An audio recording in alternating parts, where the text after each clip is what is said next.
Hello students, welcome back to the amazing platform of NCERT वाला and this is your Yashika ma'am. और आज आपको ma'am पढ़ाने वाली हैं बहुत ही इंटरेस्टिंग और नया chapter, that is principles of inheritance and variation, and this is your lecture number first for the same chapter. अच्छा, वन मोर थिंग, बच्चों को लगता है कि टॉपिक बहुत डिफिकल्ट है, बहुत टफ चैप्टर है, but trust me, this is very interesting chapter and आपको बोरियत भी ऐसा महसूस नहीं होगा क्योंकि इतना इंटरेस्टिंग चैप्टर और बहुत ही अच्छा चैप्टर है। ठीक है, तो बिल्कुल भी परेशान मत होना कि आपको टफ लगेगा। हाँ, टफ एक ही बात पर लग सकता है, अगर आप लेक्चर की कंटिन्यूटी ना बरकरार रखो, बीच बीच में से कूद कूद के लेक्चर देखोगे, लगेगा टफ क्योंकि आपने पूरा थॉरोली पढ़ा ही नहीं, आपने उसको कंप्लीट किया ही नहीं। तो इस चैप्टर के जितने भी लेक्चर्स आते हैं, बच्चा चाहे 9 आए, चाहे 10 आए, चाहे 11 आए, आपको सारे लेक्चर्स करने हैं। आपने सारे लेक्चर्स कर लिए, आपने एनसीईआरटी रीडिंग लगा ली है, तो ये चैप्टर बिल्कुल भी टफ नहीं है, ट्रस्ट मी। और आप लास्ट में देखना, मैं पूछूंगी और आप बोलोगे नहीं है, ठीक है। एंड और एक चीज बेटा, मैं जेनेटिक्स जब पढ़ाती हूँ तो मैं I start with the basic, है ना। तो अभी भी हम क्या करेंगे, हमारा लेक्चर नंबर 1 है, तो हम बेसिक पढ़ेंगे, इंट्रोडक्शन पढ़ेंगे जेनेटिक्स का, ठीक है। जेनेटिक्स क्या होता है वो भी पढ़ाया जाएगा, चैप्टर में 2 वर्ड आ रहे हैं, इसका मतलब क्या होता है वो भी पढ़ाया जाएगा, है ना। एंड मैं क्या करूंगी बेटा, पहले आपको सारे टर्म्स पढ़ा लूंगी, बेसिक टर्म्स पढ़ा लूंगी, जिनका इस्तेमाल पूरे इस चैप्टर में रिपीटेडली किया जाता है। वो टर्म्स आपको बार बार सुनने को मिलेगा, ठीक है। मतलब वो बहुत बेसिक टर्म और बहुत इंपॉर्टेंट टर्म है। तो आज की जो क्लास है उन्हीं टर्मिनोलॉजीज पर बेस्ड है, जिसको एनसीईआरटी प्रॉपर डिफाइन करके या प्रॉपर हेडिंग देकर के नहीं लिखती। वो इंपॉर्टेंट टर्मिनोलॉजीज है, वो इंपॉर्टेंट कंसेप्ट है, बट वो एनसीईआरटी में आपके कहीं छुपे हुए पड़े रहते हैं। तो हम पहले बेसिक कंसेप्ट क्लियर करेंगे and then we will go with the flow of the NCERT, ठीक है। तो मेरा पढ़ाने का इस चैप्टर को ये तरीका होता है, पहले बेसिक पढ़ा लो and then follow the pattern of the NCERT, the flow of NCERT. तो क्या तैयार हैं आप मेरे साथ इस चैप्टर की जर्नी स्टार्ट करने के लिए? यस, आ जाओ। तो इतना बड़ा नाम है, the principles of inheritance and variation, है ना, कितना बड़ा नाम है। तो इतने बड़े नाम को एक छोटे से वर्ड से भी रिप्लेस कर किया जा सकता है बेटा, जिसको आपने स्कूल में भी सुना होगा। हम क्या कहते हैं? जेनेटिक्स। हम बार बार इतना बड़ा बड़ा चैप्टर का नाम नहीं लेते बेटा, हम सीधा बोलते हैं जेनेटिक्स पढ़ाएंगे, ठीक है। तो जेनेटिक्स का मतलब क्या होता है बेटा? जेनेटिक्स साइंस है, बहुत इंपॉर्टेंट साइंस है, ठीक है। जैसे कुछ लोग कहते हो ना, यार वो तो करता ही ऐसा है, वो तो है ही ऐसा, वो बीमारी बहुत ज्यादा पड़ता है, ठीक है। तो हम जो कहते हैं ना, बीमार बहुत ज्यादा पड़ता है या वो उसका नेचर ही ऐसा है, उसको फटाक से ठंडी लग जाती है, everything is decided by the gene, ठीक है, is decided by a science, जिस साइंस को हम बोलते हैं जेनेटिक्स, ठीक है। तो कैसे यार, कैसे ही इंटरेस्टिंग नहीं हो सकता, ठीक है, जिसमें हम जीन की बात करें, जिसमें हम अपनी बात करें, तो definitely it is very interesting. तो क्या होता है बेटा genetics? Genetics is a science, ठीक है। Genetics is a science that deals with that deals with study of study of inheritance study of inheritance and variation। अब उस साइंस को जो इनके साथ डील करती है उसको जेनेटिक्स बोलते हैं। अब बच्चों, इस डेफिनेशन में भी 2 वर्ड आ रहा है, one is inheritance and one is variation. इन दोनों का क्या मतलब है?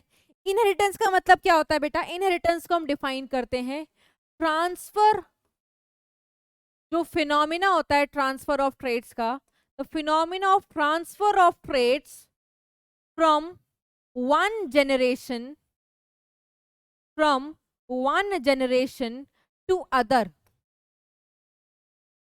ठीक है। ट्रेड्स का ट्रांसफर, ठीक है। ट्रेड्स, जैसे आप कहते हैं ना, तुम्हारे में ना ये वाला ट्रेड जो है ना बेटा, वो बहुत इरिटेटिंग है, समझ लो कैरेक्टर, ठीक है। ऑल्दो ट्रेड और कैरेक्टर में डिफरेंस होता है, I will let you know what exact difference it is, ठीक है।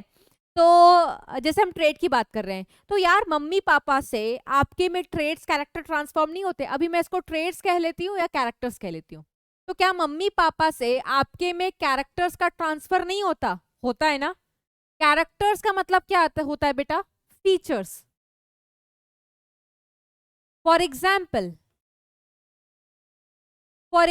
किसी की वॉइस, किसी के बाल, ठीक है, colour, brown colour of hair, brown colour of hair या ब्राउन आईज फॉर एग्जाम्पल, ठीक है।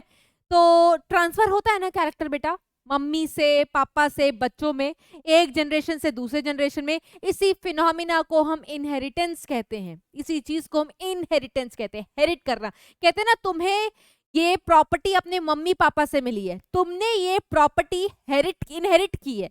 इनहेरिट का मतलब तुम्हें अपने मम्मी पापा से, अपने पिछले जनरेशन से प्रॉपर्टी मिली है ना। अच्छा ऐसा क्यों होता है बेटा कि हमें ऐसा कहा जाता है कि मम्मी पापा से तुम्हें ट्रेट आए होंगे, ठीक है। कभी आपने देखा होगा रिश्तेदार होते हैं जो आपको कभी बचपन में देखा होगा और आपको कुछ सालों के बाद देख रहे हैं, तो कहते हैं ना यार इसकी शक्ल तो बिल्कुल पापा जैसी है, या कभी कभार देख करके कहते हैं नहीं नहीं इसकी शक्ल तो मम्मी जैसी है। और बेटा कुछ रिश्तेदार तो पीछे एकदम ही पीछे वाले खानदान पर दादा दादी नाना नानी तक पहुंच जाते हैं। तो आखिरकार उनको ऐसा क्यों लगता है कि आप अपने मम्मी पापा से थोड़े मिलते जुलते हो? वाई? इसीलिए मिलते जुलते हो बेटा क्योंकि मम्मी पापा वाले ट्रेट्स आपके में ट्रांसफर हुए हैं, और उसी ट्रांसफर होने वाली चीज को हम बोलते हैं इनहेरिटेंस। अच्छा क्या एग्जैक्ट चीजें ट्रांसफर हो जाती हैं? Are we exactly ditto copy of our parents? सोचो सोचो, नहीं बेटा, we are not, we resemble to them. हम उनसे थोड़ा बहुत मिलते हैं, चाहे मम्मी से, चाहे पापा से, दादा से, दादी से, थोड़ा मेल खाते हैं, है ना। एग्जैक्टली तो कॉपी नहीं है ना, मतलब हमारे में और पेरेंट्स में कुछ डिग्री का डिफरेंस है। तो वो डिग्री के डिफरेंस को हम क्या कहते हैं? Variation. So how you gonna define the variation? Variation is degree by which progeny क्या होता है बेटा? प्रोजेनी जिनको नहीं पता उनके लिए मैं ऑफस्प्रिंग भी लिख देती हूँ, मतलब बच्चा, ठीक है। Progeny differs from their parents,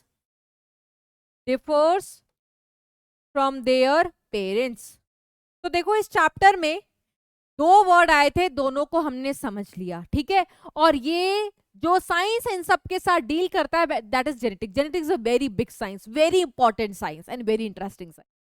अब यार हमने वेरिएशन पढ़ लिया कि हम सिमिलर नहीं दिखते, मतलब आइडेंटिकल नहीं दिखते, we do have certain differences, we do have certain similarities. Differences क्यों आते हैं? वेरिएशन की वजह से। इनहेरिटेंस समझ लिया, कैरेक्टर्स का ट्रांसफर। तो कैरेक्टर्स का ट्रांसफर हो ही क्यों रहा है, ठीक है, इनहेरिटेंस हो ही क्यों रही है? तो this is happening, this happens, why happens? This happens because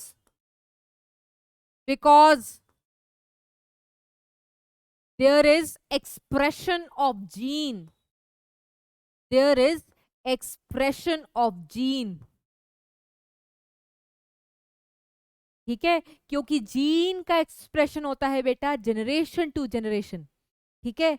और हर कैरेक्टर बेटा, हमारे पास जो भी कैरेक्टर है, चाहे आंखों का कलर, चाहे स्किन का कलर, चाहे हाइट का मतलब हमारी हाइट, ठीक है, everything is controlled by a gene, ठीक है। और वही जीन हमें मम्मी पापा से हमारे तक मिल रही है, जीन का ट्रांसफर है और वो जीन हमारे पास आकर के एक्सप्रेस कर रहा है, उस जीन के एक्सप्रेशन से कैरेक्टर हमारे पास दिख रहे हैं। तो ये सब कुछ पॉसिबल है क्योंकि जीन हमारा एक्सप्रेस करता है, ठीक है। सो जेनेटिक्स में बेटा ये जो छोटू सा पिद्दू सा वर्ड है जीन, ये बहुत इंपॉर्टेंट है, ठीक है। तो अब हम समझ लेते हैं जीन क्या है, ठीक है। अब हम समझते हैं बेटा जीन क्या है। Sorry, what is gene? Gene क्योंकि इनहेरिटेंस के लिए रिस्पॉन्सिबल है बेटा, इसकी वजह से इनहेरिटेंस होती है, तो इसीलिए इसको क्या कहा जाता है? Basic unit of inheritance. क्या कहा जाता है बेटा? Basic unit of inheritance. अगर आपसे कोई बोले बेटा जीन क्या है, ठीक है, आपने बता दिया मैम कि वो उसकी वजह से इनहेरिटेंस हो रही है, उसकी वजह से ट्रेट्स का ट्रांसफर, कैरेक्टर्स का ट्रांसफर होता है मम्मी पापा से हमारे में, इसीलिए हमारे कुछ हरकतें उनके जैसी हैं। बट मैम है क्या ये जीन? ठीक है, थोड़ा बहुत आपने 11th क्लास में पढ़ा होगा, but as you know we are starting from the basic of this chapter because students find this chapter, this topic very difficult. To make it easy, let's define what is gene. So gene क्या है बेटा? Gene को अगर आपसे पूछा जाए what is the chemical nature, तो chemically it is DNA only. और बेटा डीएनए से तो सभी वाकिफ हैं, है ना। तो जीन क्या है बेटा? जीन केमिकली एक डीएनए है, ठीक है। अब आपको पता है डीएनए की कंडेंस्ड फॉर्म क्या होती है? क्रोमोसोम। हमारे पास कितने पेयर ऑफ क्रोमोसोम्स है? 23 पेयर ऑफ क्रोमोसोम्स कह सकते हो, या कह सकते हो मैडम हमारे पास 46 क्रोमोसोम्स है ना?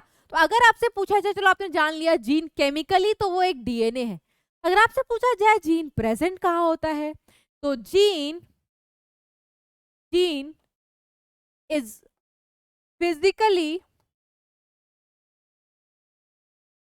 physically located on locus of a chromosome. Locus of a chromosome. ठीक है, कहां पर प्रेजेंट होता है बेटा? Locus of a chromosome. Chromosome क्या होता है बेटा? डीएनए को पैकेज करा करके, ठीक है, कंडेंस करा करके क्रोमोसोम बनता है, क्योंकि डीएनए की लेंथ बहुत बड़ी है। जैसे हमें कहीं जाना होता है, हमारे पास खूब सारा सामान होता है, तो हम उसको अटैची में पैकेज करते हैं, ठूसते हैं, एडजस्ट कराते हैं। सिमिलरली डीएनए को भी ठूसा जाता है, समझ लो, पैकेज कराया जाता है, कंडेंस कराया जाता है, सो दैट वो क्रोमोसोम के रूप में आ सके और आसानी से हमारे न्यूक्लियस के अंदर एडजस्ट हो सके। ठीक है, तो वही क्रोमोसोम की बात करते हैं। अच्छा, क्रोमोसोम को 11th क्लास से पढ़ा है बेटा, इसको thin thread like structure define किया जाता है। तो दिस इज क्रोमोसोम, पतला सा धागा, ठीक है, and this is the condensed form of the DNA. इस का एक प्राइमरी कॉन्स्ट्रिक्शन होता है, 11th क्लास में पढ़ा होगा बेटा, जिसको हम सेंट्रोमियर कहते हैं। और इस क्रोमोसोम के दो आर्म होते हैं, हाथ होता है, एक छोटा दैट इज पी आर्म और एक बड़ा that is Q arm. P क्यों बोलते हैं? P comes from the term petite. P word आया है पेटाइट से। पेटाइट का मतलब बेटा शॉर्टर होता है, क्योंकि ये वाली आर्म शॉर्ट होती है, तो इसीलिए पेटाइट का इनिशियल से पी रख दिया। पी के बाद अल्फाबेटिकली क्या आता है? क्यू, इसीलिए इसको पी रख दिया, तो इसको क्यू रख दिया। ठीक है, अब ये जो इनके आर्म्स हैं, यही पर प्रेजेंट होते हैं जीन। फॉर एग्जाम्पल यहां पर मैं बना रही हूं एक जीन, जीन ए, ठीक है, यहां पर I am writing gene B. ठीक है, तो आप देखो, अगर आपसे पूछा जाए जीन कहां पे प्रेजेंट है, तो जीन क्रोमोसोम पे प्रेजेंट है। अच्छा, अगर आपसे पूछा जाए, क्वेश्चन है बेटा, क्वेश्चन ये है कि अगर आपसे पूछा जाए entire chromosome is a gene, entire chromosome is a gene, तो what would be your answer? True और फॉल्स? सोचो सोचो सोचो, क्या ये कह सकते हैं कि पूरा का पूरा क्रोमोसोम इज अ जीन? तो आंसर बेटा आपका नो होना चाहिए। बेटा पूरा का पूरा क्रोमोसोम जीन नहीं है। इस पूरे क्रोमोसोम पर कहीं कहीं पर you can see the presence of gene. कहां पर? जीन्स प्रेजेंट होते हैं, जीन्स लोकेटेड होते हैं एक पर्टिकुलर जगह। और यहां जैसे इस डायग्राम में हमने इस जगह पर जीन ड्रॉ किया है, इस जगह पर जीन ड्रॉ किया है, तो जीन जिस जगह पे क्रोमोसोम पे प्रेजेंट होता है उसको बोलते हैं लोकस। ये भी क्या है? लोकस। ये किसका लोकस है? जीन ए का। ये किसका लोकस है? जीन बी का। तो लोकस को याद रखना लोकेशन से। ये किसकी लोकेशन बताता है बेटा? ये लोकेशन बताता है हमारी जीन्स की। ठीक है, लोकस वर्ड याद करना किससे आ रहा है? लोकेशन से। लोकेशन मतलब जगह। ठीक है, तो एक चीज हमें समझ में आई कि जीन केमिकली डीएनए होता है, प्रेजेंट कहाँ होता है? क्रोमोसोम पर। क्या पूरा का पूरा क्रोमोसोम? नहीं, it is present on a specific location, जिसको हम लोकस के नाम से जानते हैं। ठीक है, और एक क्रोमोसोम पे बेटा बहुत सारे जीन्स हो सकते हैं। ठीक है, ऐसा कोई फिक्स नहीं है एक ही होगा, ऐसा कोई फिक्स नहीं है दो होगा, डिपेंड करता है कौन सा क्रोमोसोम है और ये किस स्पीशीज का क्रोमोसोम है, उसके बेसिस पर the genes can vary. Clear हो गया? ये बात हमें समझ में आई। अगर मैं आपसे पूछूं, अच्छा पूछूं क्या, पहले लिख देती हूं, जीन इज लीनियरली, लीनियरली मतलब लाइन से अरेंज होते हैं। जीन्स आर होना चाहिए, चलो कोई नहीं, linearly arranged on chromosome, arranged on chromosome. Genes are linearly arranged on chromosome.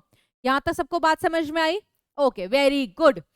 Next है, आपने 10th क्लास में बेटा जेनेटिक्स थोड़ी बहुत पढ़ी है, थोड़ी सी पिद्दू सी जेनेटिक्स पढ़ी है मेंडल की, तो आपको एलील वर्ड शायद सुना होगा, ठीक है। ये इसी का एक फॉर्म है जीन का, तो उसको समझ लेते हैं, क्योंकि we are studying the basic terminologies, तो ये सारे बेसिक टर्मिनोलॉजीज है बेटा जो बहुत इंपॉर्टेंट है, ठीक है। अच्छा, एक और चीज बिफोर टेकिंग एलील वाला पार्ट, जीन जब हम बात करते हैं तो मैं उसके अंदर बेटा दो कंसेप्ट और बताती हूँ, एक बताती हूँ हैप्लॉइड और एक बताती हूँ डिप्लॉइड, ठीक है। जैसे जीनोम, जीनोम क्या होता है बेटा, जैसे genome is the total set of a gene, ठीक है। जीनोम, जीनोम क्या होता है, जीनोम होता है बेटा haploid set of the chromosome, क्या होता है, haploid set of the chromosome. अच्छा, हमें ना बेटा बचपन से तो नहीं, मतलब छोटी क्लासेस से, जब से आपने थोड़ा साइंस बायोलॉजी पढ़ना शुरू किया है, थोड़े से 9th वगैरह की क्लासेस, शायद 10th में भी आपने हैप्लॉइड डिप्लॉइड सुना होगा, 9th 10th में नहीं तो 11th में तो पक्का हैप्लॉइड डिप्लॉइड सुना होगा, है ना। तो हमें हमेशा रटवाया जाता है हैप्लॉइड का मतलब n, डिप्लॉइड का मतलब 2n। क्या कभी सोचने की कोशिश की है एक्चुअली में इसका क्या मतलब है। अगर मैं एक जीनोम को, जो कि हमारा पूरा सम होता है जीन का, अगर मैं उसको हैप्लॉइड सेट बोल रही हूँ, तो उस हैप्लॉइड का मतलब क्या है, have you ever thought of it, why not, let's see haploid का मतलब क्या होता है। हम रटते हैं, हम लिखते हैं haploid means single set of chromosome, single set of chromosome, ऐसे लिख लो, सिंगल कह लो या वन सेट कह लो, एक second, right like this, one set of chromosome. ये बहुत इंपॉर्टेंट टर्म्स है बेटा, और हैप्लॉइड डिप्लॉइड बहुत बेसिक है। देखो सेक्सुअल रिप्रोडक्शन में भी we were talking about haploid diploid thing, है ना। यहाँ हम इसको बोलते हैं बेटा one set of gene, one set of gene, ठीक है। डिप्लॉइड को हम कैसे डिफाइन करते हैं, two set of chromosome, two set of chromosome,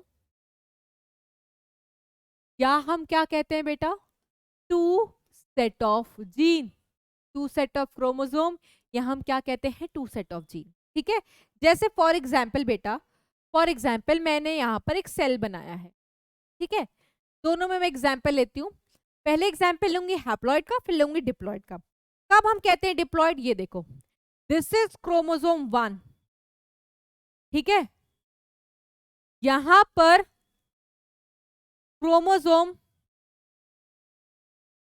1, do you find any difference in the two pictures, do you find any difference in the two cell, you would say definitely yes, why, बेटा यहाँ पर difference है क्या, ma'am पूछिए कि तुम्हें कोई difference दिखाई दे रहा है, तो डिफरेंस क्या है बेटा, यहाँ पर क्रोमोसोम 1 है, क्या तुम्हें क्रोमोसोम 1 का कोई जोड़ा दिखाई दे रहा है, क्रोमोसोम 1 अकेला है बेटारा, बेचारा सिंगल है, रेडी टू मिंगल, जोक्स, ठीक है, जोक्स अपार्ट, यस, सिंगल दिखाई दे रहा है ना, इसका कोई जोड़ेदार दिखाई दे रहा है, इसका कोई जोड़ा दिखाई दे रहा है, क्या ये पेयर में है, नहीं।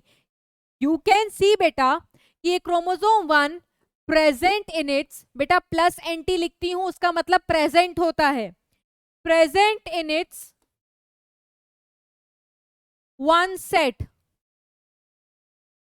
है ना। तो जब कोई भी क्रोमोसोम, ठीक है, जब एक सेल में सारे के सारे क्रोमोसोम्स इस तरीके से सिंगल सिंगल मौजूद रहते हैं, तो वो पूरी की पूरी सेल बन जाती है हैप्लॉइड सेल, और हैप्लॉइड सेल को लिखने का तरीका होता है एन। तो एन क्यों लिखते हैं, क्योंकि हर एक क्रोमोसोम अपने एक एक सेट में होता है, तो एन लिख रहे हैं मतलब हैप्लॉइड सेल।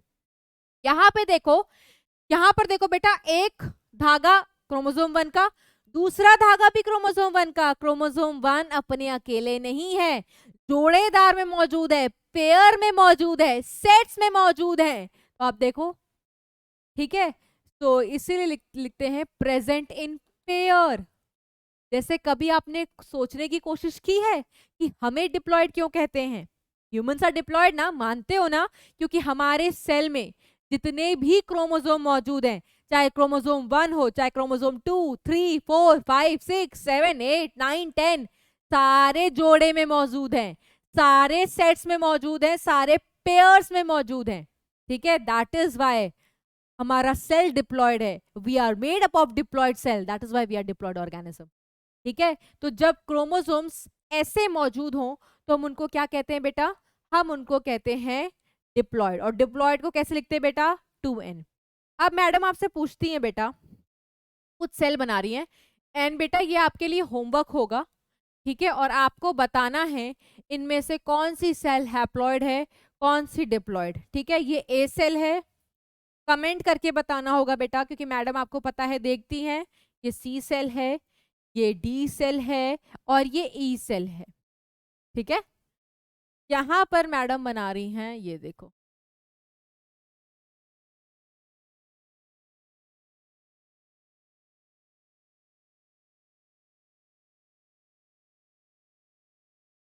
ये हो गया सी सेल।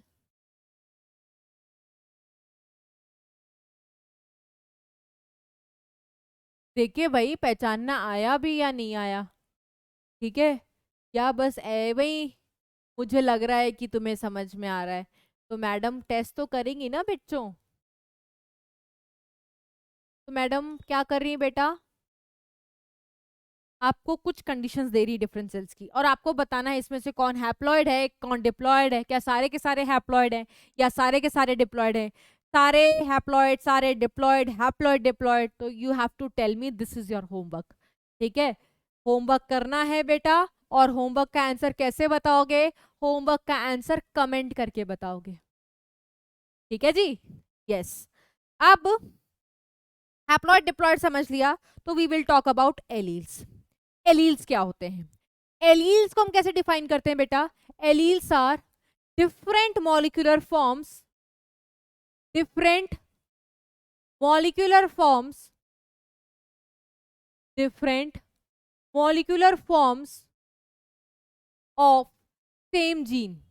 ये बहुत इंपॉर्टेंट है बेटा, सेम जीन के, एक जीन के अनेक रूप, ठीक है, और उन उन रूपों को, ठीक है, एक जीन के वैसे तो कहते हैं 2 रूप हो सकते हैं, उन रूप्स को हम एलील कहते हैं। ठीक है, अब मैडम नहीं समझ, कैसे समझोगे, देखो बेटा, आईफोन है, आईफोन हमारा जीन है, ठीक है, आईफोन इज अ जीन। अब आईफोन 12, 13, 14, 14 प्रो, 14 प्रो मैक्स, ये उसके फॉर्म्स हैं, ये उसके रूप हैं, ये उसके वैरायटी हैं, तो ये उसके क्या हो गए बेटा, एलील्स। ये तो बेटा नॉन साइंटिफिक एग्जाम्पल हो गया, है ना, ये कैसा एग्जाम्पल हो गया बेटा, नॉन साइंटिफिक एग्जाम्पल, है ना। लेकिन समझने के लिए बहुत बढ़िया एग्जाम्पल है कि आईफोन बेटा जीन मान लो, और उसके जितने वेरिएंट्स आपको मार्केट में सुनाई दे रहे हैं वो उसके एलील्स हो गए। अब साइंटिफिकली कैसे समझोगे, मान लो बेटा प्लांट हाइट है, क्या है, प्लांट हाइट, तो बेटा जैसे मैंने आपको बताया हर चीज इज कंट्रोल्ड बाय जीन, है ना, तो plant height is also controlled by gene. Plant height is also controlled by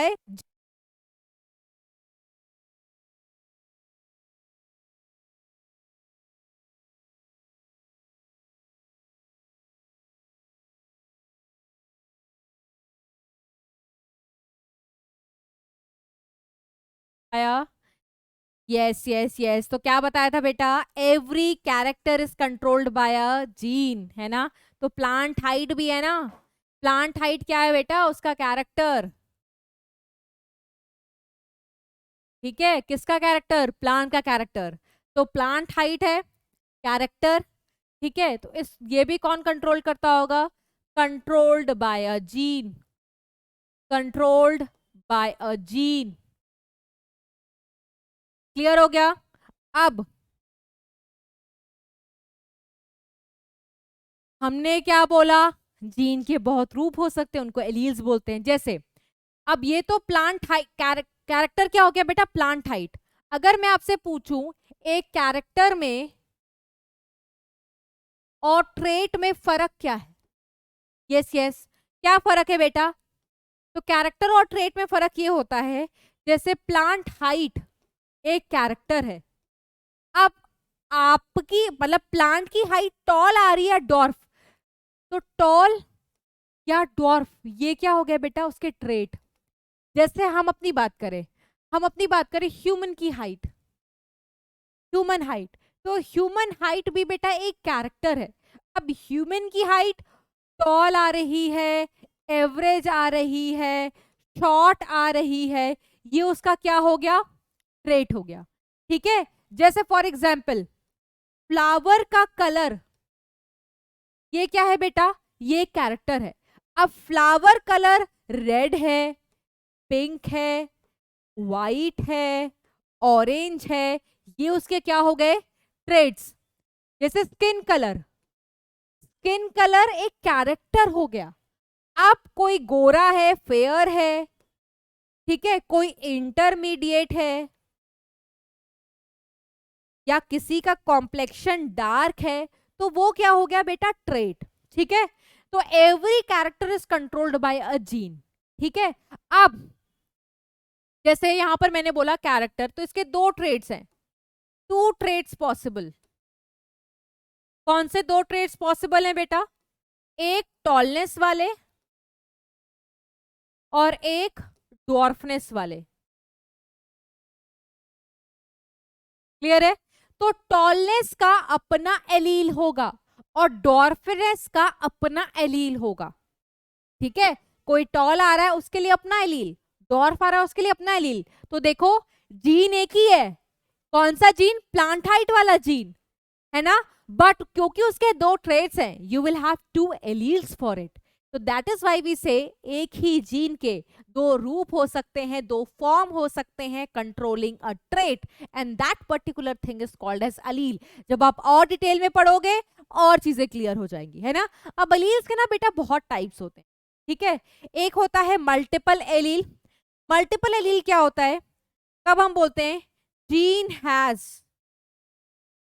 more than two alleles, क्योंकि जनरली बोला ना दो होते हैं, मोर देन टू एलील्स, तब हम ऐसे कंडीशन को क्या कहते हैं बेटा, मल्टीपल एलिलिक कंडीशन। जैसे पढ़ोगे डिटेल में आगे आने वाली क्लास में, फॉर एग्जाम्पल हमारे पास ब्लड ग्रुप वाला होता है ना चीज बेटा, human blood group, human blood group, human blood grouping. ठीक है, जैसा मैंने आपको बताया हर चीज जीन कंट्रोल करती है, तो हमारे में ब्लड ग्रुप भी कौन डिसाइड कर रहा है बेटा, controlled by a gene. Which gene, this is controlled by I gene. Which gene, I gene. अब इस आई जीन के कितने एलील्स हैं, it has 3 alleles. Do you know कौन कौन से, उस जी एलील्स का नाम क्या होता है बेटा, एक होता है आई ए, और ये ए कौन सा देता है, ए ब्लड ग्रुप। एक एलील होता है बेटा आई बी, ये कौन सा ब्लड ग्रुप के लिए रिस्पॉन्सिबल होता है, बी ब्लड ग्रुप। और एक होता है आई ओ, ठीक है, तो ओ आपको पता है ओ ब्लड ग्रुप। ठीक है, लेकिन ऐसा नहीं जैसे मैम ने बोल दिया ए है तो ए ब्लड ग्रुप, उसके बहुत सारे कंडीशन होते हैं, और ये हमारे कोर्स में भी है, तो ये हम आगे देखेंगे कि तुम्हारे में ब्लड ग्रुप अगर ए आ रहा है तो उसके पीछे कौन सा चीज रिस्पॉन्सिबल है, किसी के पास बी है तो कौन सा चीज रिस्पॉन्सिबल है, ये पढ़ोगे बट आगे। अभी तो बस इतना समझा कि एक जीन के एक से ज्यादा एलील्स भी हो सकते हैं कभी कभार, उस कंडीशन को मल्टीपल एलील वाली कंडीशन कहते हैं। जैसे यहाँ पर जीन एक है बट उसके रूप अनेक हैं, उसके रूप 3 हैं, तो that is why it comes under multiple एलीलिज्म।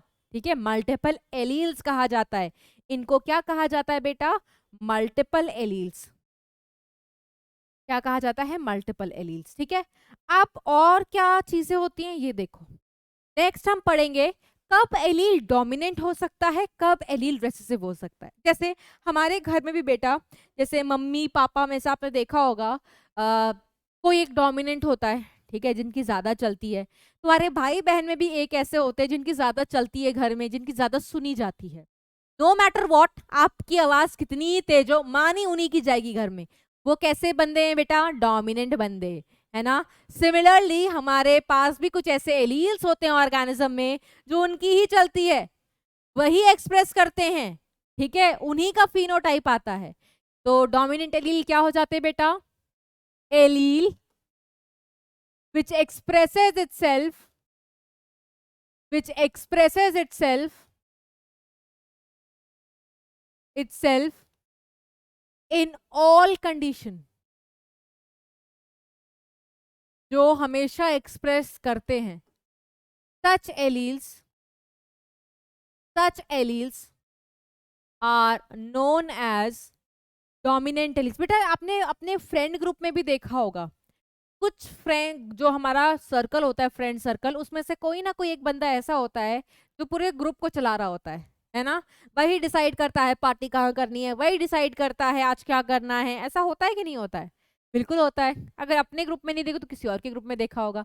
और कुछ बच्चे उन्हीं ग्रुप में जाते हैं, उसी बंदे को, एक बहुत इंपॉर्टेंट पर्सन होता है ग्रुप में, है ना, जिसकी चलती है, तो जिसकी चलती है लोग उसी के साथ रहना पसंद करते हैं, है ना? जैसे फॉर एग्जाम्पल, ये तो घर वाला एग्जाम्पल हो गया, दोस्त वाला एग्जाम्पल हो गया। अब घर और दोस्त वाला एग्जाम्पल एग्जाम में थोड़ी लिखेंगे। फॉर एग्जाम्पल एक कैरेक्टर लिखते हैं बेटा। कैरेक्टर क्या हो गया? Plant height. अब आपको पता है बेटा, हर कैरेक्टर के दो रूप हो सकते हैं, ठीक है? हर कैरेक्टर का दो रूप हो सकता है, एक डोमिनेंट और एक रेसेसिव, ठीक है? तो यहाँ पे भी कैरेक्टर प्लांट हाइट है। क्योंकि हम डोमिनेंट एलील पढ़ रहे हैं तो हम कौन सा ट्रेट लेंगे बेटा? डोमिनेंट ट्रेट लेंगे। क्या लेंगे बेटा? हम डोमिनेंट ट्रेट लेंगे। तो प्लांट हाइट का आप खुद सोचो, डोमिनेंट ट्रेट क्या होगा बेटा? प्लांट हाइट का डोमिनेंट ट्रेट होता है टॉल, या आप इसको बोल सकते हो tallness.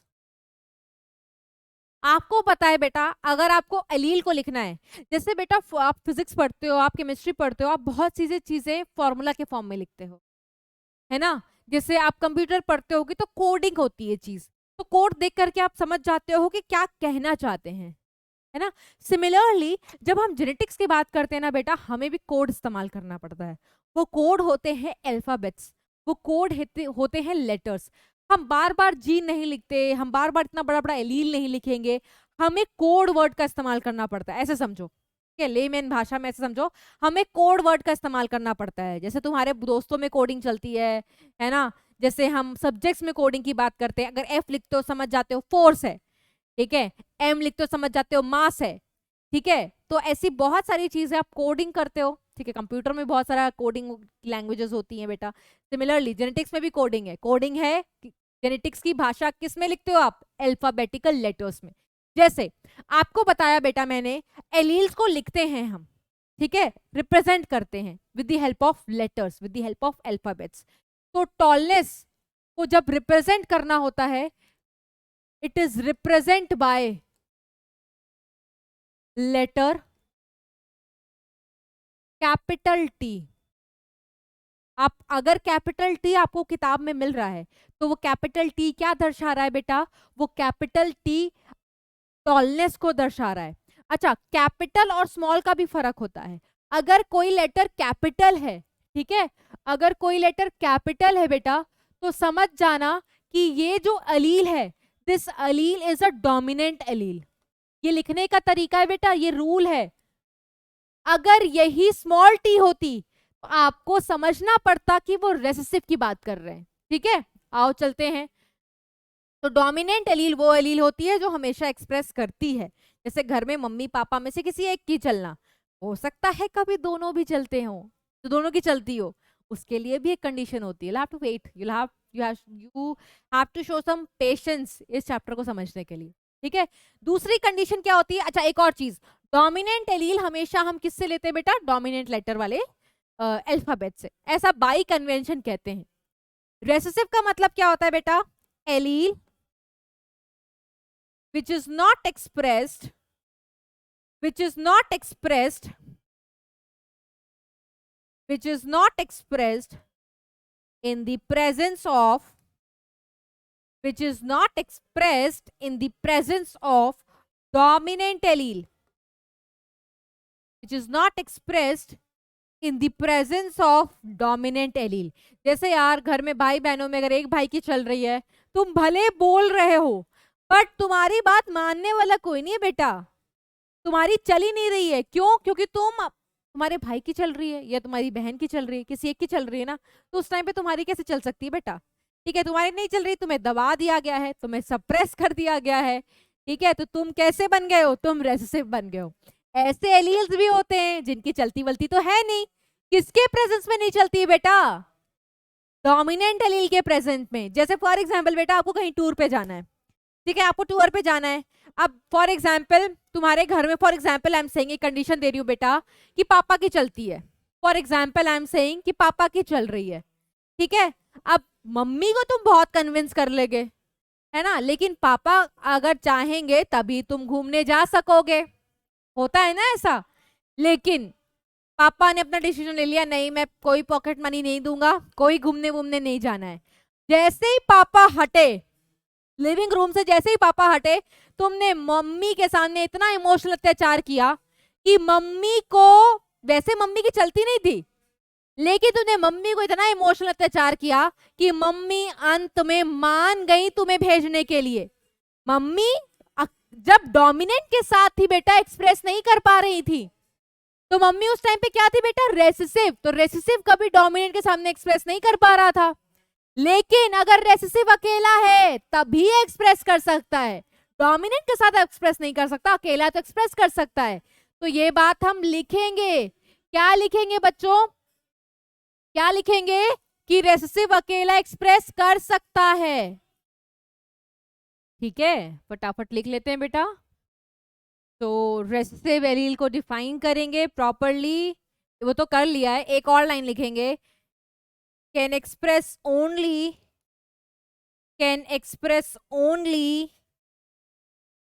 when present in homozygous condition। ये कंडीशन क्या होती है, इसको समझने के लिए अब हम चलेंगे अपने नेक्स्ट टॉपिक के तरफ, ठीक है।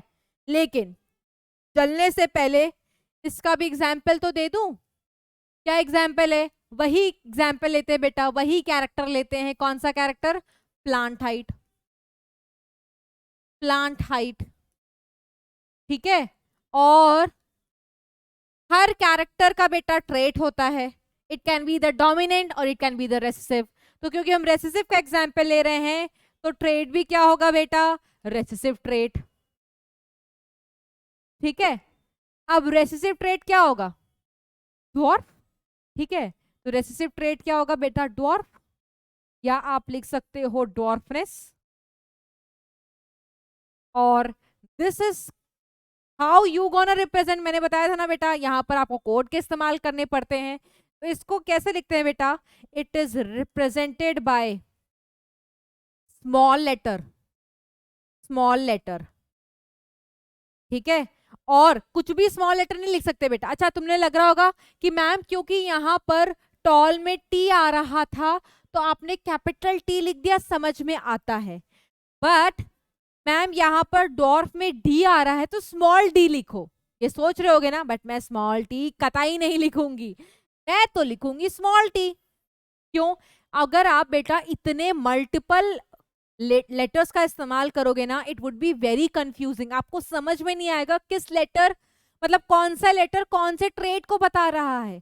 इतने कंफ्यूजन्स को अवॉइड करने के लिए जिस लेटर से आप डोमिनेंट ट्रेड को रिप्रेजेंट करते हो, उसी लेटर का छोटा वर्जन, जैसे कैपिटल है तो उसी लेटर का छोटा वर्जन स्मॉल टी हम रेसेसिव ट्रेड के लिए इस्तेमाल करते हैं, कंफ्यूजन अवॉइड करने के लिए। Because already you will find this very very confusing but at the same time very interesting, इसीलिए समझ में आ गया ना, स्मॉल डी नहीं लिखा है। आप जैसे कि मैंने यहाँ पर एक भाषा लिख दी, अब तुम्हें भाषा लग रही हो कि मैम क्या लिख दिया, समझ लेते हैं, बिकॉज आपको जगह जगह पर एनसीईआरटी पलटोगे तो दिखाई देगा, ठीक है। तो वो समझाएंगे, हैव पेशेंस।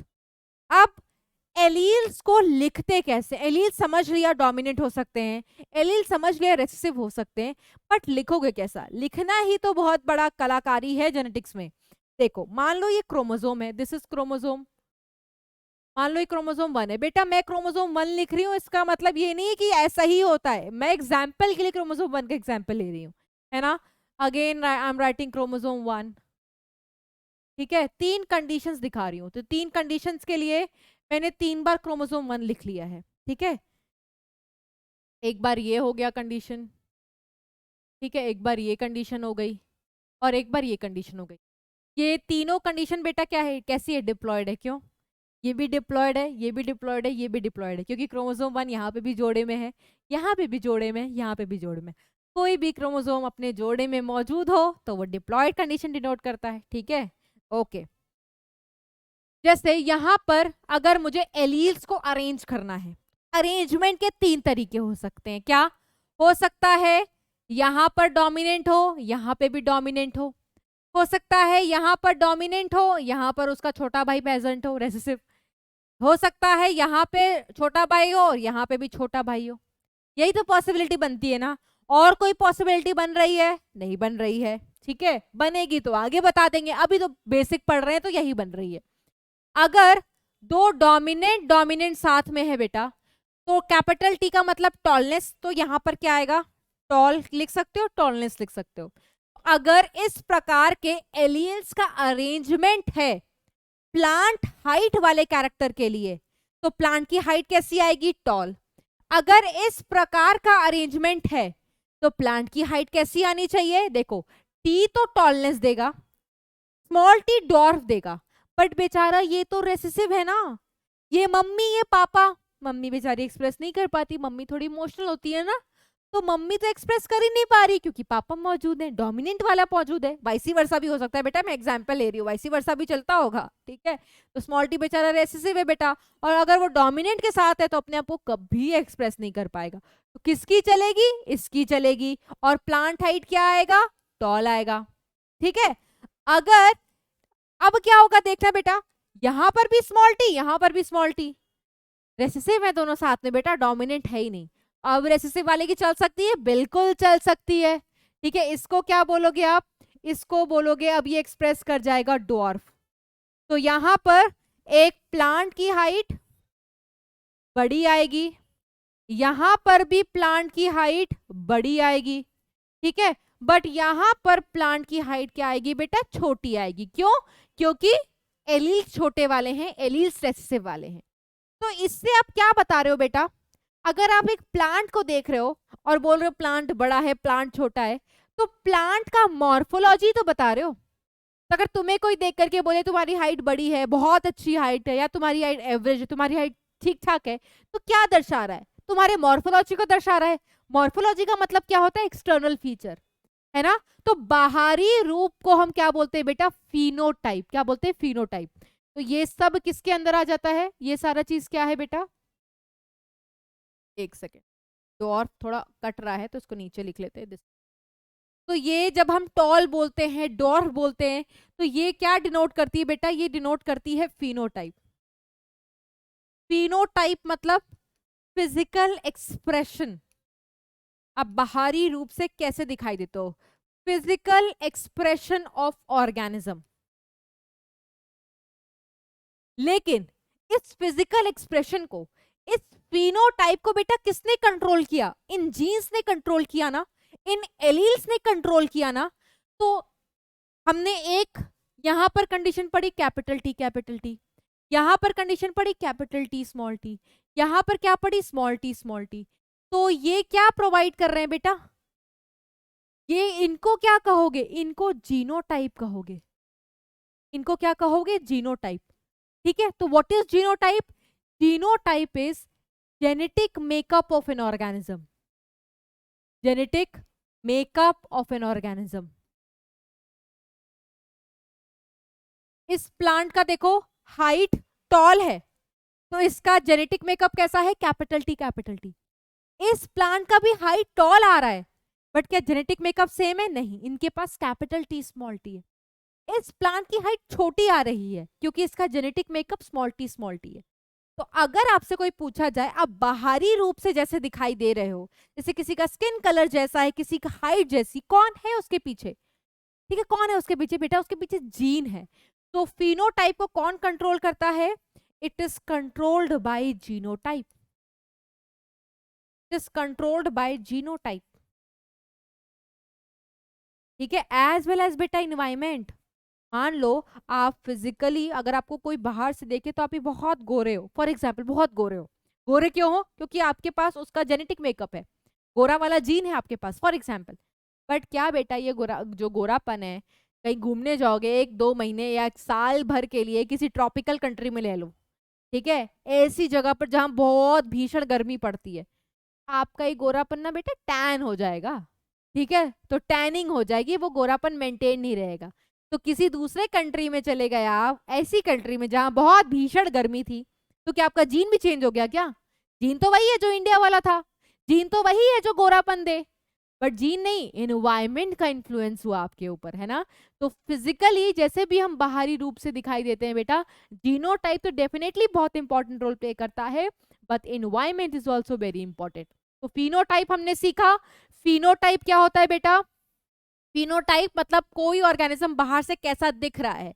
जैसे यहां पर हमने एक एग्जांपल लिया है प्लांट के हाइट का। प्लांट का हाइट बड़ा है, छोटा है, बाहर से देख के बता रहे हो ना, कि अंदर झांक के बता रहे हो, बाहर से देख के बता रहे हो, तो वो उसका फिनोटाइप है।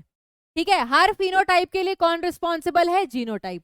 जैसे ये जीनोटाइप कैपिटल टॉल देगा, इसके नीचे वाला फिनोटाइप कैपिटल टॉल, ये वाला ड्वार्फ देगा। ठीक है, ओके। नेक्स्ट हम पढ़ेंगे ये कंडीशंस। 3 आपको हेडिंग्स दिखाई दे रही, ये समझते हैं।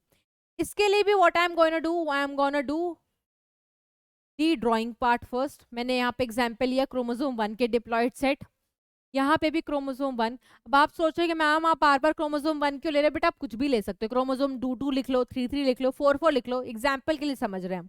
ठीक है, यहाँ पर फॉर एग्जाम्पल मैं चेंज कर देती हूँ, एक्स और वाई कर देती हूँ फॉर एग्जाम्पल। ठीक है, अब देखो क्या होगा। यहाँ पर मैं लिख रही हूँ, अच्छा एक और बना लेती हूँ, के बाद चेंज कर, यहाँ पे भी क्रोमोसोम 1 ठीक है। अब देखो what I am gonna do, capital T, capital T, small T, small T. और बेटा मैं कैपिटल टी स्मॉल टी का एग्जाम्पल ले रही हूँ, आप कोई भी जीन्स का एग्जाम्पल लेकर के समझ सकते हो। ठीक है, ये बेसिक है जो सारे कॉन्सेप्ट के साथ चलेगा। ठीक है, यहाँ पर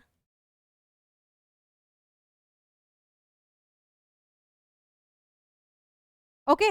अब देखो बेटा यहाँ क्या हो रहा है, यहाँ पर आप देख सकते हो इस लोकस पर, इस लोकस पर क्या अलग अलग एलील है या सेम सेम है? सेम है।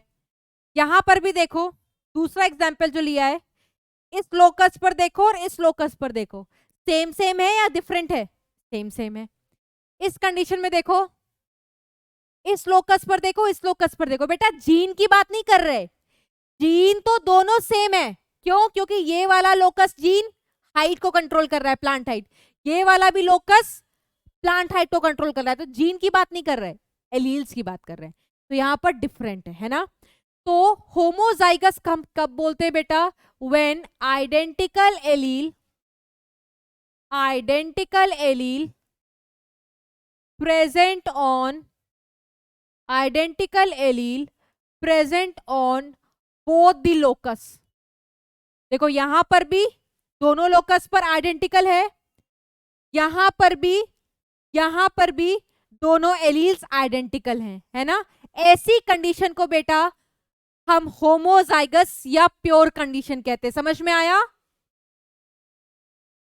ओके, क्या बताया मैम ने? दोबारा से रिपीट करी बेटा, दोनों जगह सेम सेम एलील, दोनों जगह सेम सेम एलील, इस कंडीशन को जेनेटिक्स में हम क्या कहते हैं? होमोजाइगस। होमो का मतलब बेटा सेम सेम, यहाँ पे भी कैपिटल टी, यहाँ पे भी कैपिटल टी, सेम सेम, यहाँ पे भी स्मॉल टी, यहाँ पे भी स्मॉल टी, सेम सेम। और इस कंडीशन को हम जेनेटिक्स की भाषा में प्योर कंडीशन भी कहते हैं। ठीक है, यहां पर क्या हो रहा है? यहां पर कैपिटल टी डोमिनेंट मौजूद है और उसके साथ रेसेसिव मौजूद है। सेम सेम है? नहीं है, they are not same alleles, they are not identical alleles. तो इस कंडीशन को कहते हैं बेटा हेटेरो। हेटेरो का मतलब डिफरेंट। ठीक है, या डिफरेंट क्यों? क्योंकि एक जगह डोमिनेंट, एक जगह रेसेसिव। और इस कंडीशन को बेटा प्योर नहीं कहते, इसमें मिलावट हो गई है, डोमिनेंट और रेसेसिव की मिलावट, that is why it is said to be impure, है ना। तो what is this condition? Identical alleles are not present.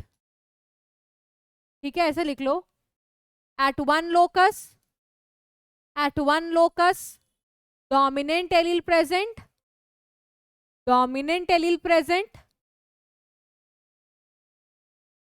and at other locus recessive allele is present. recessive allele is present recessive allele is present recessive allele is present। ठीक है, ये तो हो गया pure और इम्प्योर की बात।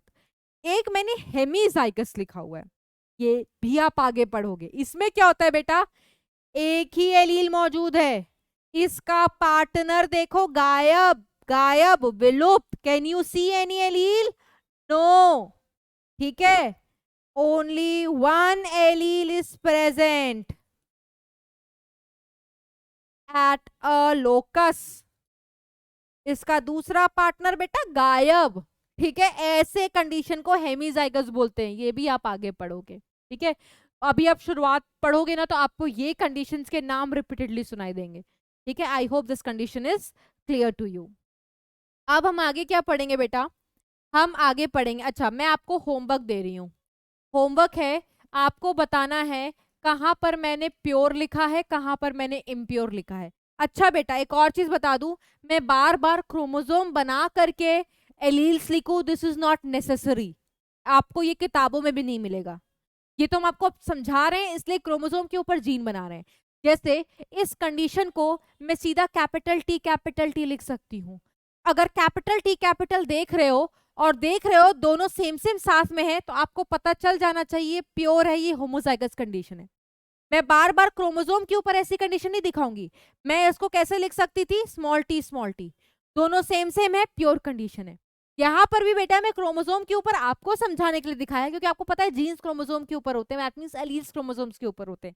But I can write like this, और इसको कैसे लिखूंगी, ये एलील एक्स के ऊपर है ना, एक्स ए और वाई क्रोमोसोम खाली, देखो वाई क्रोमोसोम खाली, ऐसे लिखूंगी। तो there is a way to write, there is representation. ठीक है, और ये समझने वाला टॉपिक है, दिस चैप्टर और नेक्स्ट वाला चैप्टर भी। फैक्ट्स वाले चैप्टर गए और बाद में आएंगे, पहले ये दो चैप्टर पढ़ लो।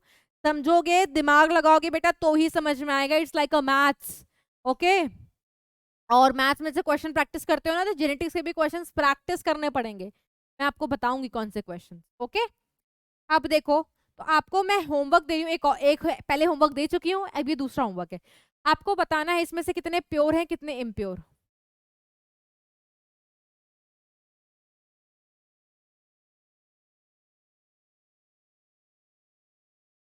अभी मैं एक एक पेयर वाला ही दे रही हूँ, नहीं तो घबरा जाओगे तुम लोग। एक इसी में से आप मुझे बता देना कि कितने इम्प्योर हैं और कितने प्योर हैं। ठीक है, बस इतने ही कंडीशंस है, आपको इनमें से बताना है क्या ये प्योर है या इम्प्योर है। Same goes with everything. ठीक है, ओके नेक्स्ट, बहुत ही इंपॉर्टेंट, जेनेटिक्स का बैकबोन है बेटा ये। अगर आपको जेनेटिक्स से क्वेश्चन लगाने हैं और समझने हैं, तो आपको ये समझ में आना चाहिए, इसके बिना तो बेटा कुछ भी नहीं, हिलेगी भी नहीं जेनेटिक्स। तुम्हें ऐसा लग रहा होगा मजाक है, तुम जितने भी क्रॉसेस का नाम 10th में सुने हो ना, चाहे मोनो हाइब्रिड क्रॉस, चाहे टेस्ट क्रॉस, चाहे डाई हाइब्रिड क्रॉस, चाहे आगे जितने भी क्रॉसेस पढ़ने वाले हो, बेटा हर क्रॉस में आपको गैमीट बनाने पड़ेंगे। और अगर तुम गैमीट नहीं बना सकते, वहीं बंटाधार।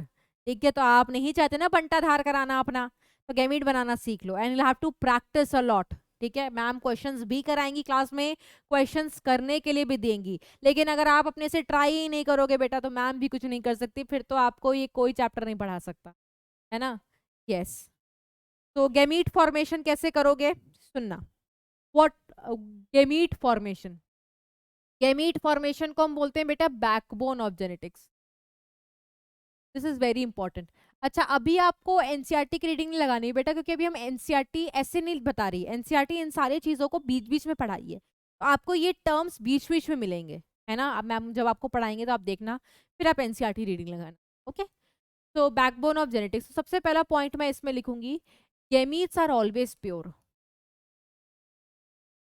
Gametes are always pure. Why? Since it is haploid. और हैप्लॉइड के साथ मिलावट कैसे हो सकती है बेटा, हैप्लॉइड में तो एक ही सेट ऑफ क्रोमोसोम होगा, जैसे फॉर एग्जांपल ये क्रोमोसोम 1 है, तो it is a haploid chromosome. इस क्रोमोसोम पर एक ही सेट ऑफ जीन है ना, कैपिटल टी है तो कैपिटल टी ही है। अगर दूसरा स्मॉल टी कहाँ होगा, इधर, तो ये क्या हो गया बेटा। अच्छा, तुम लोग कंफ्यूज हो जाओगे, इसलिए मैं अभी एक ही बना रही हूँ।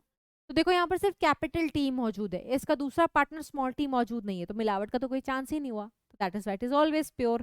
ठीक है, अगर होमोजाइगस कंडीशन है, for homozygous condition, for homozygous condition, for homozygous condition, types of gamete. बेटा मैं नंबर की बात नहीं करती, ठीक है, जेनेटिक्स में हम नंबर की बात नहीं कर रहे हैं, अभी टाइप्स की बात कर रहे हैं। टाइप का मतलब समझ में आ रहा है ना, कितनी वैरायटी है, ठीक है, कितने प्रकार का है, नंबर की बात नहीं कर रहे। जैसे स्पर्म बनता है बेटा, मिलियंस ऑफ स्पर्म्स बनते हैं, तो क्या मिलियन वैरायटी है? नहीं, वैरायटी तो दो ही होती है ना बेटा, एक एक्स टाइप ऑफ स्पर्म और एक वाई टाइप ऑफ स्पर्म, ठीक है। तो we are talking about types, not the number, okay. तो टाइप्स ऑफ गैमीट कितना होगा बेटा?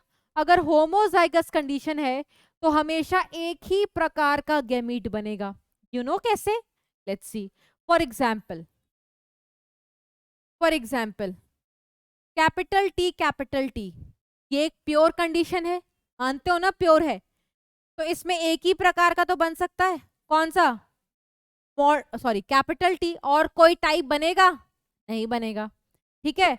अगर स्मॉल टी है तो गैमीट कितने टाइप का बनेगा बेटा? एक ही टाइप का बनेगा, कौन सा? Small T. अब आप सोचोगे मैम, एक रुको और थोड़ा इजी करते हैं, जैसे कैपिटल टी है, यहाँ पर एक जीन के कितने सेट हैं? सोचो, बहुत बेसिक से पढ़ा रहे बेटा, थोड़ा दिमाग लगाओ। ये एक सेट, ये दूसरा set, two set of gene है। क्या है? Two set of gene. Madam ने आपको शुरू में ही बता दिया था बेटा, टू सेट ऑफ जीन क्या डिनोट करता है? डिप्लॉयड कंडीशन डिनोट करता है, टू एंड कंडीशन डिनोट करता है ना, ये डिप्लॉयड है। रिप्रोडक्शन ऑर्गेनिज्म बताया था बेटा, अगर गैमीट डिप्लॉयड में बनाना है तो आपको क्या कराना पड़ेगा? मियोसिस, ठीक है, यहां पर चलेगी मियोसिस, ठीक है। मियोसिस के बाद एक एक मियोसिस 4 सेल्स बनाता है, जितने भी सेल्स बनेंगे बेटा कैपिटल टी वाले ही होंगे, क्योंकि और तो आपको कोई अक्षर दिखाई नहीं दे रहा है यहाँ पर। सीधा सीधा एक चीज बताओ कि अगर एक डिप्लॉयड कंडीशन में मियोसिस हो रही है तो हम नंबर ऑफ सेल्स पे नहीं बात करते, आपको कितने प्रकार के गैमीट मिलेंगे, तो गैमीट तो एक ही प्रकार का मिलेगा ना, टी। और ये देखो बेटा, गैमीट हमेशा हैप्लॉइड होता है, क्योंकि गैमीट हैप्लॉइड होता है तो यहां पर देखो मैंने एक ही जीन लिखा हुआ है, यहाँ पर जैसे दो लिखे हुए थे ना, क्योंकि मुझे यहाँ डिप्लॉयड कंडीशन दिखाना था, है ना, क्योंकि प्लांट दिखाना है ना बेटा, प्लांट क्या होता है? डिप्लॉयड होता है। एंजियोस्पर्म फ्लावरिंग प्लांट डिप्लॉयड, याद आया? तो यहाँ पर मुझे प्लांट दिखाना था, क्योंकि प्लांट डिप्लॉयड होते हैं, तो मैंने दो अक्षर लिखा, दो जीन्स लिखे। यहाँ पर क्योंकि एक दिखाना है, क्यों दिखाना है? क्योंकि गैमीट बन रहा है, क्योंकि मियोसिस हुई है, मियोसिस हैप्लॉइड कर देती है, इसलिए मैंने एक अक्षर दिखाया। तो कितने टाइप ऑफ गैमीट बन रहा है? एक। यहाँ पे भी स्मॉल टी कौन सी कंडीशन दिखा रही है बेटा? डिप्लॉयड, है ना, इसमें मियोसिस करोगे तो क्या बनेगा? Small T. एक ही टाइप का ही तो गैमीट आएगा, और देखो कोई टाइप आ रहा है गैमीट का? नहीं आएगा, ठीक है। तो जब जब प्योर होगा सिंगल टाइप ही गैमीट बनेगा। जैसे फॉर एग्जाम्पल कैपिटल आर, ठीक है, capital Y, small Y, small A, small B, और क्या हो सकता है? स्मॉल सी, कैपिटल डी, ये आपस में प्योर, ये भी प्योर, ये भी प्योर, ये भी प्योर, ये भी प्योर, ये भी प्योर, ये भी प्योर, ये सब तुम्हें सिर्फ एक टाइप ऑफ गैमीट देंगे। और कौन से पता है? ये देगा कैपिटल आर टाइप, ये देगा कैपिटल वाई टाइप, ये देगा स्मॉल वाई, ये देगा स्मॉल ए टाइप, ये स्मॉल बी, ये स्मॉल सी, ये कैपिटल डी। क्योंकि सारे कैसे कंडीशन है बेटा? प्योर कंडीशन, और प्योर होगा तो हमेशा तुम्हें एक ही टाइप ऑफ गैमीट मिलेगा, ठीक है। अब मैं आपको और सिखाती हूँ। Capital A, small B, capital A,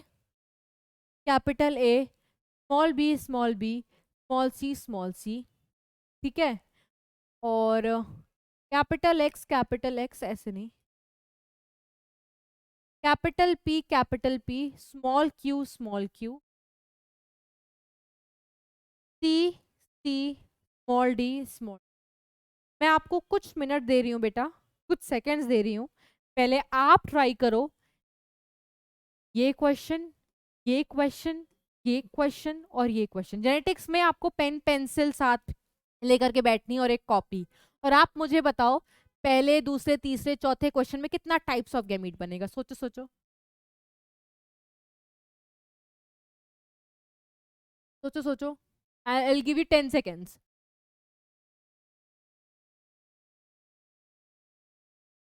10 seconds है आपके पास आंसर करने के लिए। ठीक है, 10 सेकेंड्स में जल्दी आंसर करो भाई, आपका समय समाप्त होता है बेटा। और बहुत सारे बच्चों ने पता है कितना किया होगा, मैं बताती हूँ।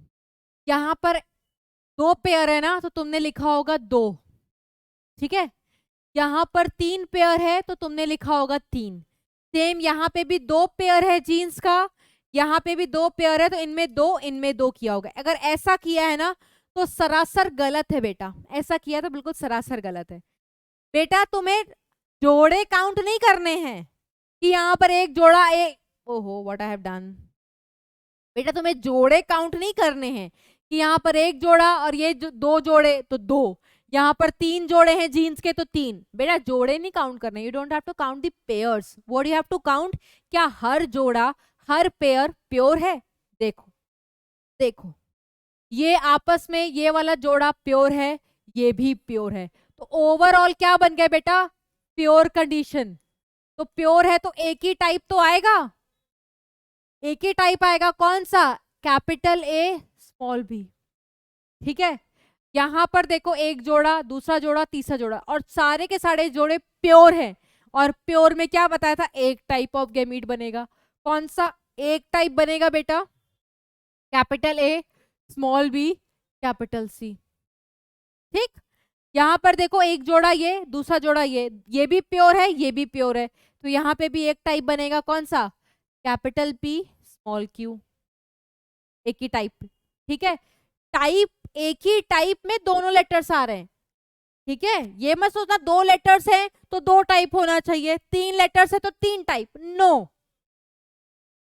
यहां पर एक जोड़ा ये, दूसरा जोड़ा ये, बट दोनों जोड़े प्योर हैं, दैट मीन्स ये पूरा का पूरा क्या बन गया बेटा? प्योर बन गया, है ना। तो कितना टाइप? एक टाइप। और वो एक टाइप कौन सा होगा? कैपिटल सी स्मॉल डी, ठीक है। अब आओ दूसरा कंडीशन, प्योर का तो पढ़ लिया, इम्प्योर के लिए क्या होगा? क्वेश्चन नहीं है। फॉर इम्प्योर और heterozygous condition, for impure heterozygous condition क्या करना होगा बेटा? आपको करना पड़ेगा, एक फॉर्मूला लगाना पड़ेगा टाइप्स ऑफ गैमीट के लिए। और वो फॉर्मूला क्या होता है बेटा? 2 टू द पावर n, जहां पर n क्या है? n is number of heterozygous pair, n is number of heterozygous pair. अब ये हेटेरोजाइगस क्या होता है वो तो आपको पता है, तो जितने भी हेटेरोजाइगस पेयर हैं आपको काउंट करने पड़ेंगे। जैसे for example capital T small T, capital T small T है तो ये एक हेटेरोजाइगस पेयर है, एक हेटेरोजाइगस पेयर, 1 हेटेरोजाइगस पेयर। इसमें टाइप्स ऑफ गैमीट कैसे निकालोगे बेटा? इसमें टाइप्स निकालने के लिए फॉर्मूला लगाओगे 2 to the power n, n कितना आया? 1, तो रख दो 2 टू द पावर 1, 2 टाइप्स। और वो 2 टाइप्स कौन से होंगे बेटा? एक होगा कैपिटल टी और दूसरा बनेगा स्मॉल टी, जैसे कैपिटल ए स्मॉल ए है तो यहां पर भी कितना हेटेरोजाइगस पेयर है बेटा? एक हेटेरोजाइगस पेयर है। हेटेरोजाइगस का मतलब समझाया था ना, हेटेरोजाइगस अलग अलग है ना, एक कैपिटल और एक स्मॉल, तो ये हेटेरोजाइगस है। कितना पेयर? एक। तो फॉर्मूला क्या लगाओगे? 2 टू द पावर 1, 2 टाइप्स। और कौन से 2 टाइप्स बनेंगे बेटा? कैपिटल ए और स्मॉल ए, ठीक है। अब मैं आपको कुछ होमवर्क्स दे रही हूँ। Capital A small A, capital B small B, इन होमवर्क्स को I will be discussing in the next class, but बेटा होमवर्क तो तभी फायदा है ना डिस्कस करने का जब आप खुद भी ट्राई करते हो। आप मैम के भरोसे छोड़ दोगे तो मैम तो कर देंगे बेटा, लेकिन मैम को एग्जाम नहीं देना है, आपको एग्जाम देना है, आपको करना आना चाहिए। क्योंकि हो सकता है एग्जाम में कैपिटल ए की जगह कोई और लेटर हो, तो यही सेट ऑफ एग्जाम्पल्स नहीं रटने हैं, you have to practise it. ठीक है, कैपिटल ए स्मॉल बी। एक मैं करके दिखा देती हूँ, जैसे यहाँ पर है, यहाँ पर दो हेट्रोजाइगस पेयर है बेटा, है ना, तो फॉर्मूला क्या हो जाएगा 2 to the power 2, और कितने टाइप्स के बनेंगे, 4 टाइप्स के। ठीक है, कौन से 4 टाइप्स में बनेंगे, तो आपको कॉम्बिनेशंस बनाने हैं। ठीक है, जैसे करते नहीं कि आपको कुछ पर्टिकुलर सेट ऑफ लेटर्स दे दिए गए हैं, कुछ अल्फाबेट्स, आपको उनसे कितने तुम वर्ड्स बना सकते हो। ठीक है, इनसे आप कितने कॉम्बिनेशन बना सकते हो, कैपिटल ए कैपिटल बी, एक बनेगा capital A small B, small A capital B, small A small.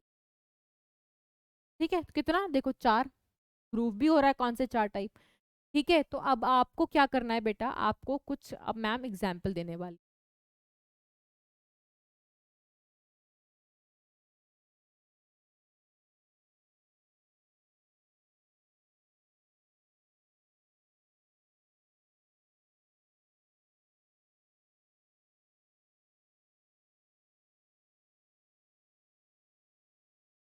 और हो सकता है इसमें होमो और हेट्रो दोनों वाले कंडीशन हो, तो रटना नहीं। ठीक है, इन क्वेश्चन पे बेटा मैम बात करेंगी नेक्स्ट क्लास में, ये आपके सारे होमवर्क हैं। ठीक है, तो आज मैम ने बहुत सारे होमवर्क दिए हैं बेटा, आपको प्रैक्टिस करना है, क्योंकि बेटा जैसे मैंने कहा ये बेसिक है, तो जब आगे प्रोसीड करोगे ना इस चैप्टर में, आप देखना आपने ये बेसिक ऑलरेडी पढ़ लिया है, तो आपके लिए इजी हो जाएगा। अदरवाइज वहां पर कंसेप्ट भी समझो फिर बेसिक समझो, आपके लिए बहुत कॉम्प्लिकेटेड हो जाएगा, है ना।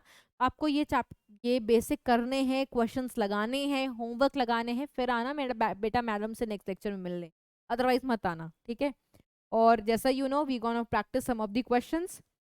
तो the degree by which the progeny differ from their parent is known as, तो हम उसको क्या कहते हैं बेटा, वेरिएशन। क्या कहते हैं हम, वेरिएशन कहते हैं। ठीक है, which of the following genotype represents heterozygous condition, ऐसे मैंने क्वेश्चन भी दे रखा है बेटा।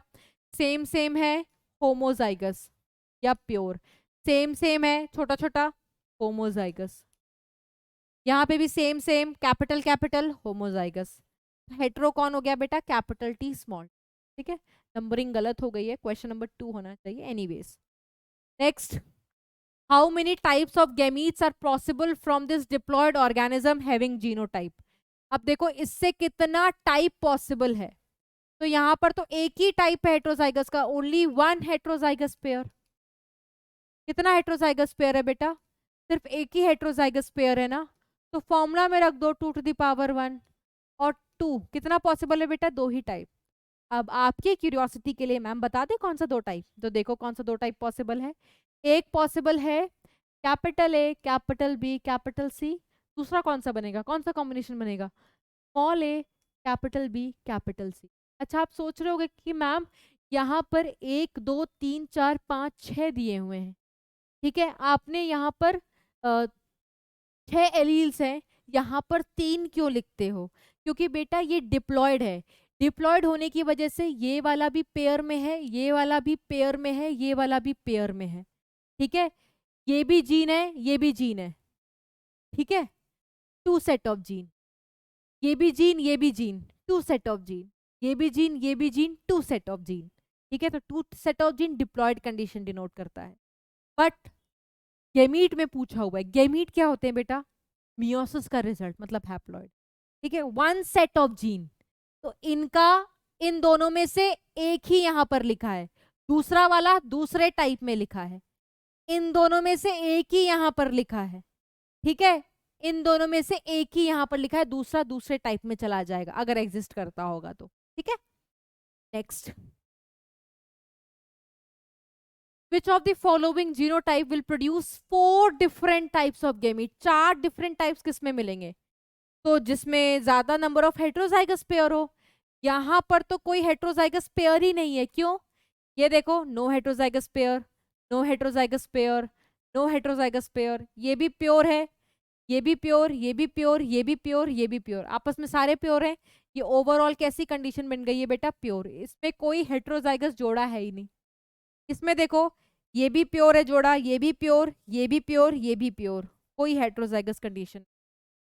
ठीक है, अब यहां पर देखो, एक दो दो हेट्रोजाइगस जोड़ा है, तो 2 टू द पावर n लगाओगे फॉर्मूला, 2 टू द पावर 2, यहां से आ जाएगा 4।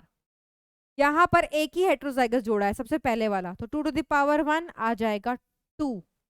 ठीक है, आंसर 4 के लिए पूछा था तो ये आ जाएगा।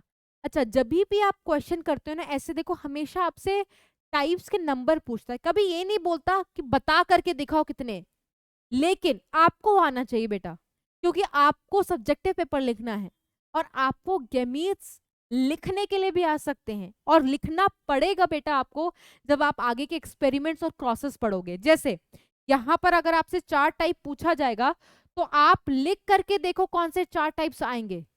ठीक है, आपको कौन से 4 टाइप्स आएंगे बेटा, एक आएगा capital A, capital B, capital C. ठीक है, अब स्मॉल ए वाला उठा लो, small A, capital B, capital C. अब कौन सा आएगा, ये देखो, कैपिटल ए, सारे अलग अलग होने चाहिए, मिला मत देना, सेम नहीं होने चाहिए, डिफरेंट टाइप्स लिखने हैं। Capital A, small B, capital C, और एक आएगा small A, small A, small A, small B, capital C. ठीक है, या आप ऐसे भी कर सकते हो बेटा, एक तरीका होता है, जैसे अगर आप ये वाला ना लिख पाओ, आप फोक लाइन मेथड होता है एक, शायद आपको स्कूल में पढ़ाया होगा। इस तरीके से आप कितने प्रकार के आने वाले हैं गैमीट्स वो जान सकते हो। जैसे इसमें क्या करना पड़ता है, कुछ तरकीब है, कोई बहुत बड़ी तरकीब नहीं है, बहुत सिंपल सी ट्रिक होती है। जैसे सबसे पहले वाला पेयर उठाओ, कौन सा है, कैपिटल ए, स्मॉल ए, लिख दो, छाप दिया। अब इनसे चिपकाते चलो दूसरे एलील, जैसे आप कैपिटल बी, स्मॉल बी लिखो। ठीक है, इससे चिपका दो, इससे भी चिपका दो, इससे भी चिपका दो, कैपिटल बी, स्मॉल बी चिपका दिया, इससे भी चिपका दो, कैपिटल बी, स्मॉल चिपका दिया। अब तीसरा चिपकाओ। ठीक है, तीसरा वाला हर एलील से चिपकाना पड़ेगा बेटा, तो कैपिटल सी चिपका दिया, इससे भी चिपका दो, कैपिटल सी। अच्छा, एक चीज अगर आपको मैं बताऊं बेटा, कैपिटल सी तो सेम ही है ना, एक ही चिपका दो, एक सेकेंड, एक चिपका दो सिर्फ इस वाले एलील से, एक चिपका दो इससे, एक चिपका दो इससे, और एक चिपका दो इससे, चिपका दिया। आप देखो क्या करना है, आप कॉम्बिनेशंस बनाने, एक combination A, capital B, capital C, एक कॉम्बिनेशन बनेगा capital A, small B, capital C. ठीक है, देखो ये हमने बनाया था ये, और ये वाला हमने कहाँ बनाया था, capital A, small B, capital C. ये अब ये कॉम्बिनेशन देखो नीचे बनाओ, स्मॉल ए वाले के साथ, small A, capital B, capital C, small A, capital B, capital C, ये वाला बनाया हुआ है देखो। और ये देखो, small A, small B, capital C, ये वाला बनाया हुआ है, देखा, बड़ा इजी है, चिपकाते हुए चलना है। अगर मेरा यहाँ कैपिटल सी, स्मॉल सी होता ना बेटा, जैसे अगर सेम क्वेश्चन मैं आपको दिखाऊं, capital A, small A, capital B, small C. ठीक है, अगर मैं आपसे पूछूं कितना टाइप्स ऑफ गैमीट बनेगा, इसमें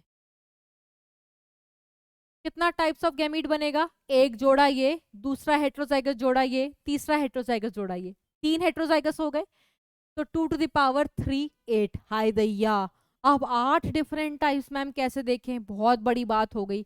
और तुम अगर 8 टाइप्स बनाना चाहोगे ना, बिना फोक लाइन मेथड के बना सकते हो, बट हो सकता है उसमें रिपीटिशन हो जाए, आप सेम सेम गैमीट्स लिखते चलो।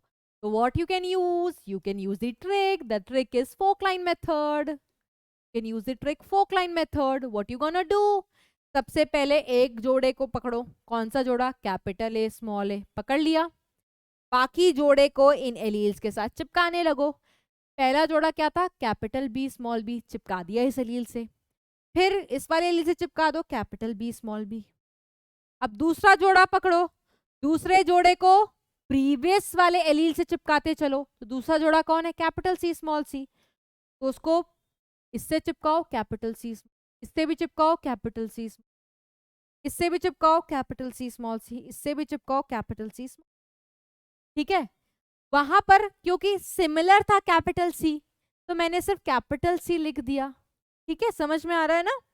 अब कॉम्बिनेशंस बनाओ, एक कॉम्बिनेशन ये बनेगा, capital A, capital B, capital C, एक कॉम्बिनेशन ये बनेगा capital A capital B small C, ये वाला खत्म, अब नीचे वाले पे आ जाओ, स्मॉल बी वाले के साथ आ जाओ, capital A small B capital C, और एक बनेगा capital A small B small C. चार यहाँ पर बनेंगे बेटा, चार कॉम्बिनेशन, एक कॉम्बिनेशन ये, दूसरा कॉम्बिनेशन ये, तीसरा कॉम्बिनेशन ये, चौथा कॉम्बिनेशन ये, चार यहाँ, चार डिफरेंट टाइप्स, तो चार चार आठ टोटल हो गए। तो जो भी क्वेश्चंस मैं आपको देती हूँ ना बेटा, चाहे मैं आपको ये करवाऊं चाहिए ना करवाऊं, ये आपका एज अ होमवर्क होना ही होना चाहिए, ठीक है। तो जितने भी टाइप्स मैंने आपको होमवर्क दिए हैं बेटा ऊपर, उनमें सब में आपको ये भी लिखना है। और एक और मैं आपको होमवर्क दे रही हूँ, capital A capital B small C, capital C small C, capital D small D, चार हेट्रोजाइगस पेयर के लिए 2⁴ हो जाएगा, ठीक है। It would be 16। आपको इसी फोक लाइन मेथड का इस्तेमाल करके वो 16 टाइप अपने लिए बना करके देखने की बना पा रहे हो नहीं बना पा रहे हो। और जितना फैला फैला करके लिखोगे ना, एरोज बनाना, कॉम्बिनेशन करना तुम्हारे लिए इजी हो जाएगा। हॉच पॉच कर दोगे ना तो डिफिकल्ट हो जाएगा, तुम्हें समझ में नहीं आएगा ये एरो ऊपर गया था या नीचे गया था। तो फैला फैला करके चिपकाते चले जाओ, ठीक है। Okay, this is the trick, ठीक है। अब लास्ट एक क्वेश्चन है, how many types of gametes can be produced by a diploid organism जो हेट्रोजाइगस है तीन लोकाई पर, मतलब तीन लोकस ऐसे हैं उसके क्रोमोसोम पर जहां पर वो हेट्रोजाइगस पेयर रखा हुआ है, ठीक है। तो अगर आपसे पूछा जाए कितने हेट्रोजाइगस पेयर है बेटा, तीन, देखो तीन लिखा हुआ है, तीन लोकस पर हेट्रोजाइगस कंडीशन है, दैट मीन्स तीन हेट्रोजाइगस पेयर हो गए, तो 2⁻3, आंसर कितना हो जाएगा बेटा 8, ठीक है। तो बेटा इट्स ऑल अबाउट प्रैक्टिस, तो we are done with the basic terminologies of this chapter. जब हम आगे चलेंगे तब हम बात करेंगे मेंडल्स की थ्योरी पर, और जब हम उनके क्रॉसेस पढ़ेंगे तो आपको ये सारे फेमिलियर वर्ड सुनने को मिलेगा। So that's all what you have to do. Don't read NCERT abhi. Just come with this thing in the next class because we are going to use this concept in the next class. तब तक के लिए बेटा मौज करो, ठीक है। And हम मिलेंगे नेक्स्ट लेक्चर पे, तब एंड मौज नहीं करना है, मैम ने होमवर्क दिया है, खूब सारे होमवर्क करने हैं, बहुत सारे होमवर्क हैं, सारे होमवर्क करो। और as usual we are going to meet in the next lecture, तब तक के लिए bye bye and take care everyone.